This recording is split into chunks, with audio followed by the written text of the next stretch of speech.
Hope everybody is safe at home. We have got an opportunity to learn from home.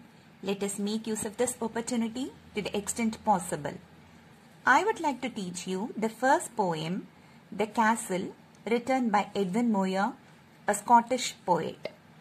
This poet depicts how a well-guarded castle was defeated because of the treacherous deed of a disloyal warder. Let us go into the poem. All through the summer at ease we lay, and daily from the turret wall we watched the movers in the hay, and the enemy half a mile away, they seemed no threat to us at all. So throughout the summer season, the soldiers were very relaxed and they were stress-free. They were able to watch the movers from the turret wall. Movers are nothing but grass mowers used to trim the grass. That is, everyday activity was going on as usual.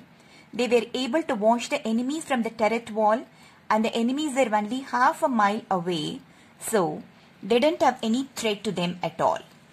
For what we thought had we to fear, with our arms and provender load and load, our towering battlements tire on tire, and friendly allies drawing near on every leafy summer road. So the soldier says that they didn't have any reason to fear about at all because they had plenty of weapons and food in their stock. Arms means weapon and provender means food. The soldiers were standing layer on layer on the towering battlements, watching to shoot the enemies at sight. And the friendly nations were also approaching them to offer them any help. So they didn't have any reason to fear about at all. Our gates were strong, our walls were thick, so smooth and high, no man could win a foothold there. No clever trick could take us, have us dead or quick, only a bird could have gotten. So the soldier says that the gates of the castle were very strong and the walls were very thick, smooth and high, and the enemies could not enter the castle even by any clever trick, and they could not capture them dead or alive. Only a bird can enter the castle. What could they offer us for bait? Our captain was brave and we were true. There was a little private gate, a little wicked gate. A wizened warder led them through. So even though the soldiers were very loyal and the captain was very brave, there was a wicked gate. Wicked means cunning and wicked means a small gate.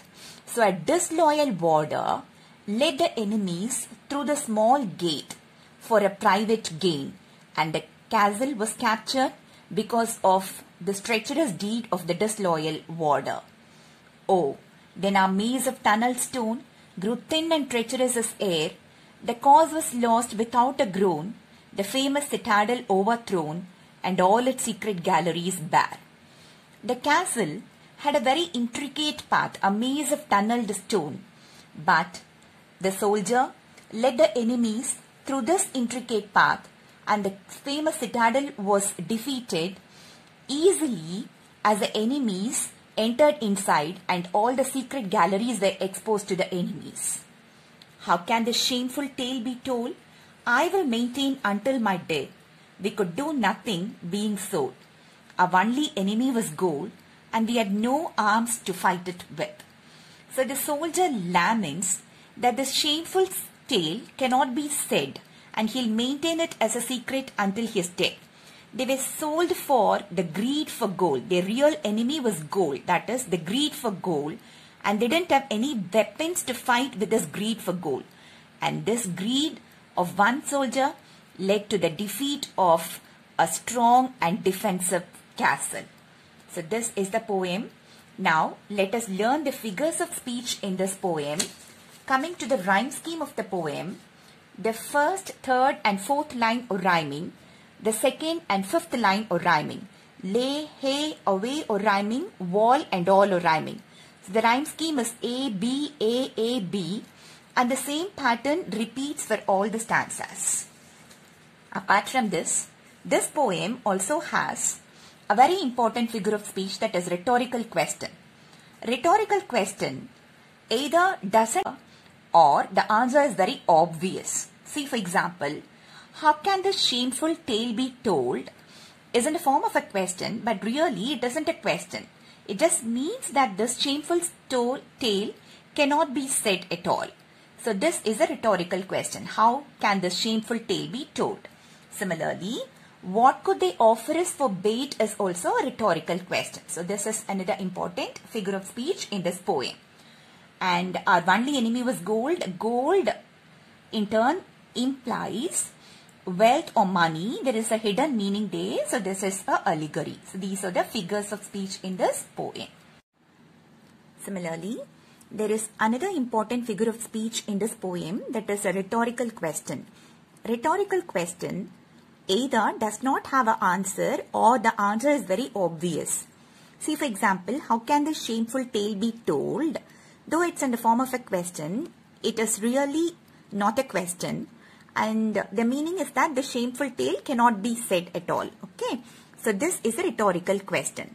Another rhetorical question is, what could they offer us for bait? And our only enemy was gold. Here gold implies wealth or money. So there is a hidden meaning in that. And so this is an allegory. So these are the figures of speech in this poem. Hope you have understood the meaning of the poem. I would like to give you a small assignment. I've given the summary of the poem The Castle in very simple words, and I wish you all learn this thoroughly well. Thank you, children.